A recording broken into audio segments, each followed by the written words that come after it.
Vamos a darle la palabra a Pedro Mario Burelli, es miembro de la Junta Directiva de PDVSA, de la antigua PDVSA. Pedro, quisiera que nos hablara sobre tu conocimiento, ¿no? Sobre lo que piensan en Washington, lo que piensa el gobierno norteamericano, la comunidad internacional que está apoyando este diálogo en México. ¿Están apostando todo a esto por desgaste, por convencimiento, porque piensan que es lo último que pueden hacer por los venezolanos? ¿Qué podría pasar si fracasa este nuevo, como han fracasado todos los anteriores, por supuesto, ¿no? Ya que Maduro está poniendo todo en la cesta para que eso vaya a un fracaso, porque está diciendo primero que quiere que le quiten todas las sanciones, ¿no? Para poder seguir con el diálogo, y así sucesivamente va inventando día tras día, ¿no? Bueno, adelante, Pedro, bienvenido.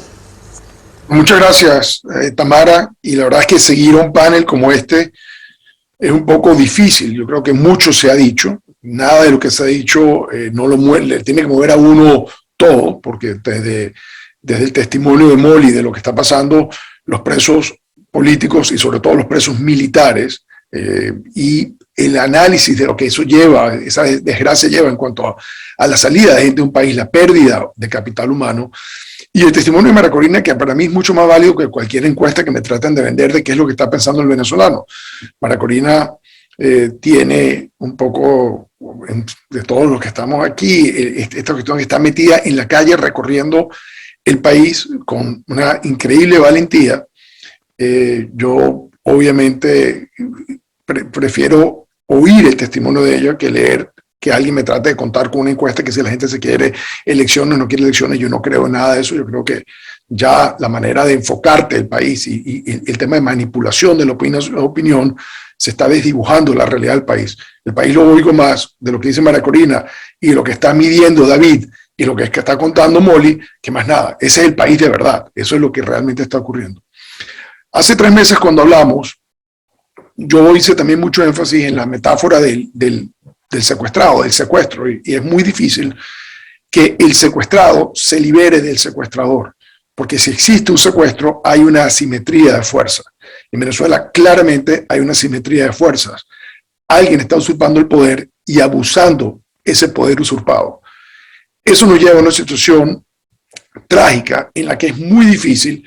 Yo creo que una de las razones por la cual fracasaron los ejercicios anteriores de diálogo era sentar a los secuestrados frente a los secuestradores a ver qué negociaban. Eso no era la posibilidad de negociar. Cuando uno tiene una decisión de secuestro, tiene que venir algo con mucho más poder que haga desistir a los secuestradores, que los haga abandonar el secuestro, inclusive que los lleve a la justicia. Entonces, en esa situación pasa otro fenómeno, y yo creo que hay que estar muy claro en eso. Cuando un secuestro se prolonga, y no lo quiero trivializar, pero creo que todos han visto un secuestro prolongado en una serie como Casa de Papel. En todos los secuestros prolongados se da lo que se llama el síndrome de Estocolmo, que empiezan diferentes elementos dentro del grupo de secuestrados, de los rehenes, a desarrollar relaciones con los secuestradores en que ellos creen que los puede beneficiar, que los pueden poner, no le van a hacer daño, los van a liberar de primeros. Y empieza esta negociación, es una negociación terriblemente burda. Ahora, verla en el podio de FECámara, verla en la figura de Enrique Capriles, verla en ese juego divisionista que nos lleva a una negociación no solamente mal planteada, pero vamos divididos porque estamos totalmente infiltrados por quienes han sido amenazados, quienes se han vendido solitos por cobardes, quienes estuvieron presos y no quieren volver a estar presos, quienes han sido comprados. Eso es lo más doloroso. El secuestro genera comportamientos en gente que nosotros pensábamos que tenían valores, gente que en el pasado representaron la expectativa del país, que son deslenables, y es horrible lo que estamos viendo. Es decir, los intríngulis detrás de la negociación en México son peor de lo que se ve por fuera. Lo que está ocurriendo por detrás, el manejo doloso de cómo llaman por teléfono a la gente para que, o sea, si se regresan al país y son candidatos, entonces los perdonan.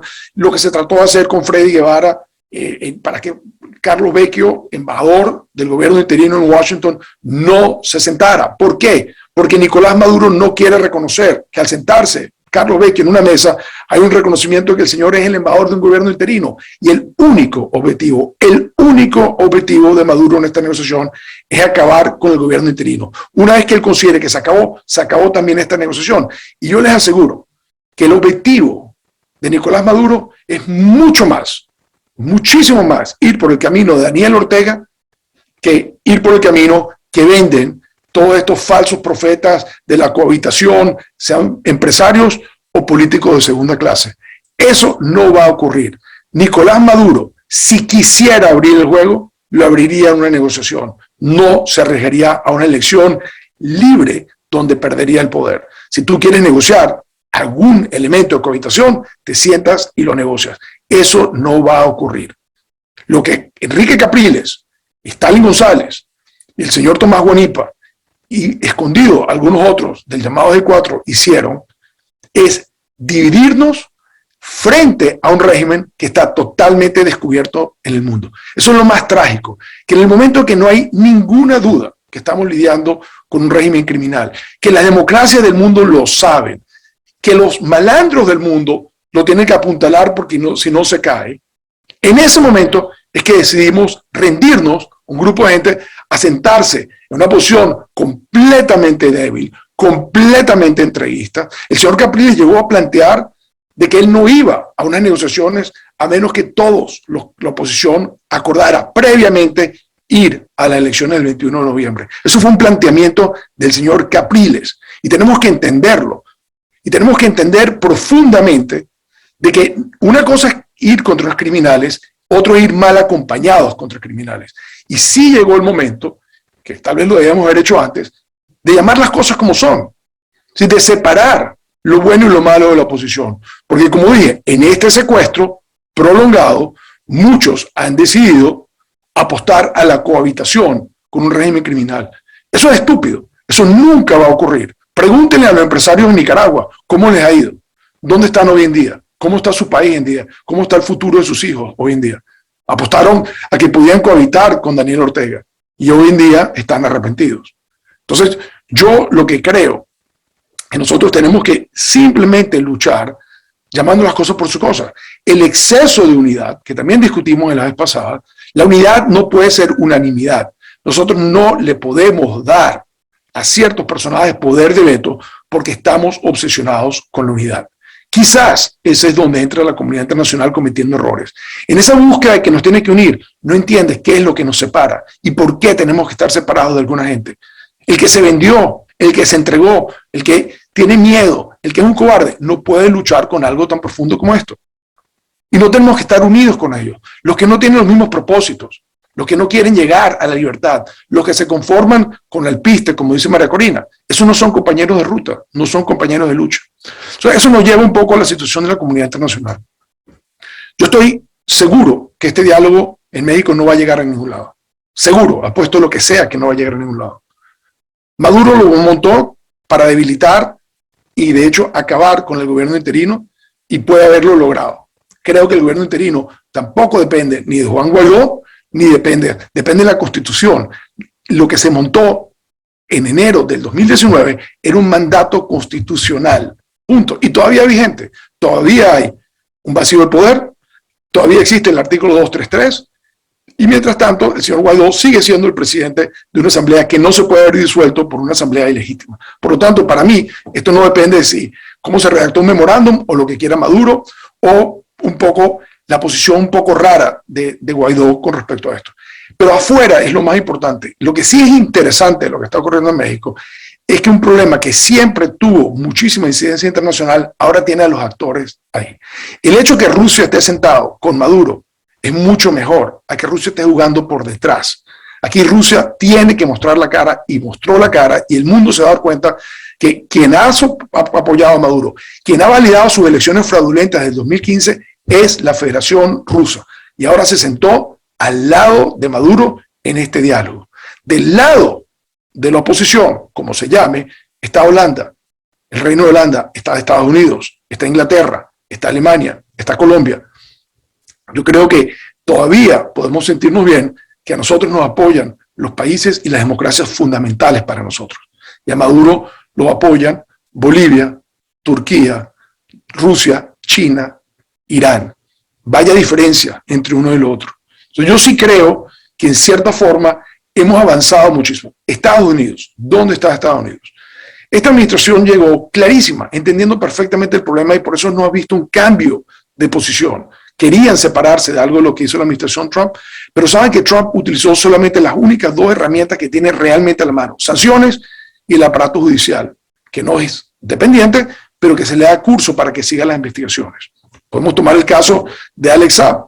El caso de Alex Saab es un caso en que la justicia americana persigue a alguien que sabe perfectamente bien que es un instrumentador de todo el aparato con el que se han violado las sanciones. Entonces, eso se continúa y se continúa con fuerza. ¿Les duele eso al régimen? Les duele muchísimo. Yo les digo que hace un año, prácticamente exactamente un año, el señor Jorge Rodríguez fue a México a reunirse con el señor Richard Grenell, un enviado del presidente Trump, que pensaban que estaban pidiendo una cosa de cómo negociar la salida de Maduro, y lo único que quería el señor Rodríguez era que le entregaran al señor Saab y a cambio de eso devolvían ellos a los 6 de Citgo, a los 2 de la operación Gedeón de Silver Corp y a Matthew Heath, cuya tía habló al principio de este programa. Es decir, que demostró clarísimamente que lo que tienen son rehenes para canjear y que lo que más le importa es un criminal como Alex Saab. Pero lo más interesante es ver también que Rusia sale y amenaza a los Estados Unidos con el caso de Alex Saab. Y saca un comunicado y lo pone y lo guinda en su Twitter y lo deja permanentemente ahí sobre el tema de Saab. Entonces yo creo que sí hemos avanzado, en el sentido que María Corina dice, no se ha perdido el tiempo. Yo creo que ha quedado claro en la Corte, ha quedado claro en el caso de Saab, ha quedado claro para las democracias del mundo que en el fondo estamos lidiando con un grupo de criminales. Eso lo hace muy difícil, tal vez no se puede mover a la velocidad que uno quiere, pero no hay duda, yo no veo duda en ningún círculo que es importante en el mundo de contra qué estamos lidiando. Hay dudas, por supuesto, de qué estamos haciendo los venezolanos. A veces uno le tiene que recordar de que no estamos en democracia, que el juego político no se puede evaluar como si estamos en democracia, que Juan Guaidó puede llegar a cero de popularidad porque su única tarea es sacar a Maduro, que no es una tarea sencilla. Obviamente, mientras Maduro no salga, Juan Guaidó obviamente fracasó, pero pensemos cuál es la tarea de sacar a Maduro, qué significa sacar a Maduro. Juan Guaidó no tiene ninguna posibilidad de reparar la infraestructura, mejorar los colegios, mejorar la sanidad del país, porque su única tarea es acabar con Nicolás Maduro, con la usurpación de Nicolás Maduro, y eso es muy difícil. Entonces, en ese juego yo creo que parece que vamos mal, pero yo creo que vamos muy bien, porque lo que a nosotros nos importa, los países que a nosotros nos importan, están clarísimos. Maduro no va a negociar, no va a ceder nada. Maduro va a radicalizarse al darse por concluida esta mesa, cuando él piense que acabó con el gobierno interino, y vamos a entrar en una etapa mucho más cruenta, muchísimo más dura de todo lo que hemos vivido hasta ahora, y ahí es donde yo creo que los venezolanos tenemos que estar listos a decir, hasta aquí basta, y vamos a pelear con el último aliento que nos queda, pero bien acompañados. Y yo creo que va a ser el momento básicamente de deslastrarnos de los políticos que sobreviven únicamente por el concepto de la unidad ultranza. Ese concepto ha permitido que cadáveres insepultos de la política, inclusive cadáveres sepultados, como era Enrique Capriles, vuelvan a surgir por el bendito cuento de confundir la unidad con la unanimidad. No, tiene que haber unidad de propósito, y yo creo que pronto vamos a tener la oportunidad de que todo el mundo entienda de que ese jueguito de la negociación, el jueguito de la agitación, es un engaño. Se van a sorprender muchos, pero quienes lo venimos diciendo, que nos llaman radicales, podemos ser radicales en nuestras posiciones, pero en nuestro diagnóstico hemos estado muchísimo más acertados que quienes han pensado, y una y otra vez, que en una mesa de negociación o unas elecciones se va a ganar territorio contra criminales. Así que auguro unos muy malos días por venir, pero con muchísimo fuerza y muchísimas razones para seguir peleando.